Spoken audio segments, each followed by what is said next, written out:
কলিয়াবৰৰ মিছাত সংঘটিত হৈছে এক ভয়ংকৰ কাণ্ড। অইল ইণ্ডিয়াৰ তেলৰ পাইপ ফুটাই তেল নিয়াৰ চেষ্টা দুষ্ট চক্ৰৰ। খাৰুৱা তেলৰ পাইপ ফুটাই দিয়াৰ ফলত তেল বিয়পি পৰে বহু দূৰলৈ। ইয়াৰ আগতেও সেই স্থানত সংঘটিত হৈছিল তেনে অনুৰূপ ঘটনা।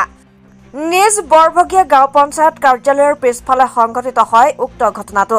পৰৱৰ্তী সময়ত ঘটনাস্থলীত উপস্থিত হয় অইল ইণ্ডিয়াৰ লোকৰ লগতে নগাঁও জিলা আৰক্ষী অধীক্ষক।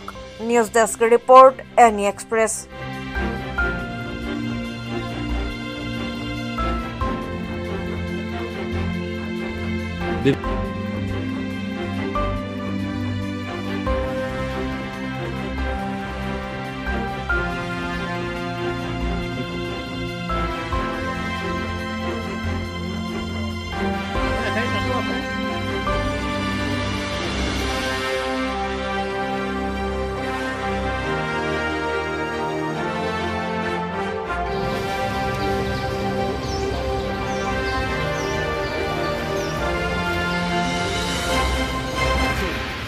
আমি চালু জায়গাটো এতিয়া যিখিনি আসামি ধৰিব লাগিব। আজিৰ পৰা তদন্ত আমাৰ আৰম্ভ হৈছে আৰু জায়গাখিনি আপোনালোকে দেখিছে। মই অইলৰ মানুহকো পাইছোঁ, তেওঁলোকৰ যদি ইয়াত মানে অলপ ব্যৱস্থা লয় বা পেট্ৰলিঙৰ ৰাতি বিশেষকৈ ইয়াত পহৰা ব্যৱস্থা কৰে, সেই মই তেওঁলোকক কৈছোঁ আৰু অতি শীঘ্ৰে আমি কৰায়ত্ব কৰিবলৈ সক্ষম হ'ম বুলি মই ভাবোঁ। আৰু তেল নিয়াটো তেওঁলোকে ক'ব পৰা নাই, কিন্তু ফুটুৱাওঁতে কি হ'ল, তেওঁলোকে যেতিয়া এলাৰ্ট মেছেজ পালে ব্লক কৰি দিছিলে আৰু এতিয়াও তেওঁলোকে সঠিকভাৱে ক'ব পৰা নাই। গুৱাহাটীৰ পৰা টিম আহি আছে, 2-3টাত পাব গ'লে তেওঁলোকেহে এছেছমেণ্ট কৰি ক'ব পাৰিব। কিন্তু এনেই দেখাত লগা নাই যে বেছি তেল নিব পাৰিছে বা হেৰি কৰিব পাৰে, কাৰণ প্ৰেছাৰটো কমাই দিছিলে তেওঁলোকে।